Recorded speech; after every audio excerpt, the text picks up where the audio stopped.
Hi, my name is Paul Fisk. I'm the Transfer Program Coordinator in the Center for Ethnic Student Affairs at the University of Utah. Feel free to reach out to me with any questions, and definitely if you have questions about transferring, I'm more than happy to answer and support any kind of questions you have. My background, I am Japanese, Swedish, and my family really didn't have a lot of experience with college. My mom was a transfer student, and she went back to college and graduated college when I was in high school. So, a kind of fun thing is I went to the same college as my mom, and I graduated very shortly after she did because I went to college, and she was in college when I was in high school. Um, in terms of my educational journey, I grew up in Florida, in Orlando, and I didn't know a ton about college. I went to the University of Central Florida, which is the closest college to where I grew up. It was about 15 minutes away from my parents' house. And I was really fortunate that I had some great professors and support system when I was at UCF because I really don't know what I would have done. One of the things that was really important for me was I was taking this anthropology class, and I felt like I was really struggling. I was unsure that I understood the material. I thought, I have all these questions, and other people aren't asking questions. Maybe I'm the only one who's not understanding it. So I went to her office hours and kind of explained that to her, and she said, "No, I think you're really understanding the material. I think you're asking good questions." And she said, Have you thought about doing honors?" And I was like, "No." And so that really changed my life. Her saying that, and she said that she would be a mentor to me and support me. And so I ended up going into honors because of her. Um, and she's also the one who encouraged me to go to graduate school. I don't think I was thinking about graduate school at all. I think I was just going to be a teacher after undergrad. And so she really encouraged me to go to grad school. And so when I was looking at grad school, she encouraged me to go to a conference in education because that's what I was interested in. And at the conference, I talked to different people. I had really wanted to go to Columbia University, which is in New York City. But when I met with people there, it was just way too expensive. It was like 40,000 a year, like 10 years ago. And I met a professor there who had graduated from Columbia, and he said that he had over $100,000 in debt. And he said, "Don't do what I did." And he was like, "Have you heard of the University of Utah?" And I was like, "No." He was like, "Let me introduce you." And so I was fortunate that he introduced me to some faculty members here at the University of Utah, and I decided to come here. I hadn't really ever been to Utah before. That was the first time I've heard of the U before. So I came here for my master's degree.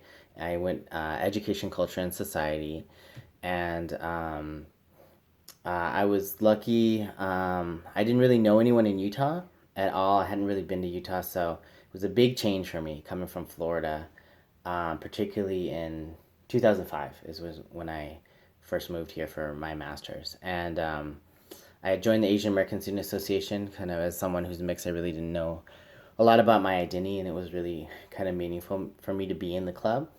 And I decided to stay for my PhD program. And my first job on campus at the U was I worked in the Utah Museum of Fine Arts. I took people's money at the front desk.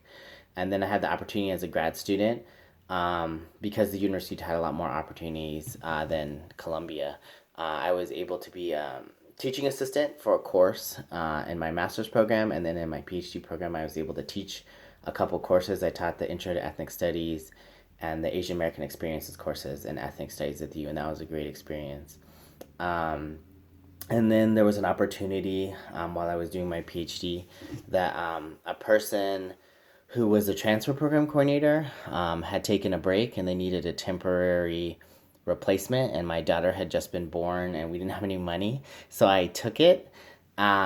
And one of the things that was fortunate for me is she decided not to come back, and so I ended up reapplying for the job that I had taken as a kind of a temporary position, and I got it, and I've been working in CESA now for about a little over 6 years. I just love the experience, and one of the things that also happened, in addition to advising transfer students, is I had the opportunity to advise the Asian American Student Association, which I was a member of, and that's been a great experience as well. And in CESA, we have ASA, which is Asian American Student Association. I'm the advisor. We have a Pacific Islander Student Association, Black Student Union, Intertribal Student Association, and MECHA, which is a Latinx student group. And those have been great experiences to kind of see all the great work the students have done. Um, Kind of that goes into my current environment. I am the advisor for the Asian American Student Association. They do a lot of kind of community events. They do an awareness week on campus. Um, and they also do a high school conference to let students know about college while they're still in high school. I'm the advisor, so my kind of role is to be there as a support system to give feedback, but the students are really the leaders. And so that's been a great experience to see the students grow and do well. Um, Also, one thing that happened as part of my journey was with the Japanese side of my family. My grandma was born in Japan and lives in Ohio, but there's no Japanese community organizations in Florida where I grew up. So when I went to Utah, there are actually quite a few here, partly because of the history of the internment camps. During World War II, Japanese Americans were put into camps. And one of the camps, Topaz, is in Utah, in Delta, Utah. And so there's a long history of Japanese American kind of community organizations, civil rights organizations because of that, particularly in Utah because of the camp that was here. And so when I moved here, my grandma wrote a letter to the president of the Salt Lake Japanese American Citizens League, which is a civil rights organization. And she was like, look out for my grandson. And so the person who got it was like, who is this person? But through kind of meeting people here in Utah, I ended up getting involved in Salt Lake JCL. And I ended up being, as a student, like a student board member, and then I was a vice president, and then I was elected to be president. So I was president for 2 years of the Salt Lake Japanese American Citizens League chapter. At that time, we also took over the national scholarship for JCL. So I was chaired the national scholarship for JCL for 3 years. And then I was president one more time. And more, I've just been involved as a community member after I've had kids, just because I haven't had the time yet. But really involved within Asian American community and always trying to help support people there. So that's kind of what I've been involved in more recently. And then kind of more future advice for you all's education and careers. You know, your history and your background is a strength that you can really build from. And sometimes that's hard to think about. I know for me, like someone who's mixed, it's like kind of the oddball of like, well, you're two different backgrounds and races. Like you're not really, a lot of times people say like you're not really fully one or the other. I don't believe that. It took me a long time to get to this point. But really it's like, oh, I bring a unique perspective because I'm mixed. But that wasn't something I thought about when I was younger, and it took me a long time to think of like, no, this is a strength. And I think everyone has those strengths about you have a unique experience that other people don't have. You have backgrounds that are important. And so really to see that as a strength and to build from that. Also, one thing I would say as you kind of progress in your career is really try to get as much info as you can as you go from each step. You know, don't be afraid to ask questions.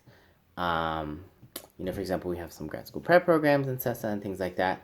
But really don't hesitate to ask questions. I know for me, it took so much, you know, I was so afraid to that when I was in undergrad in Florida to say like, I don't think I understand the course, you know?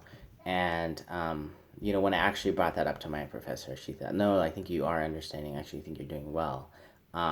And if I hadn't asked her that question, you know, I probably wouldn't have gone to grad school.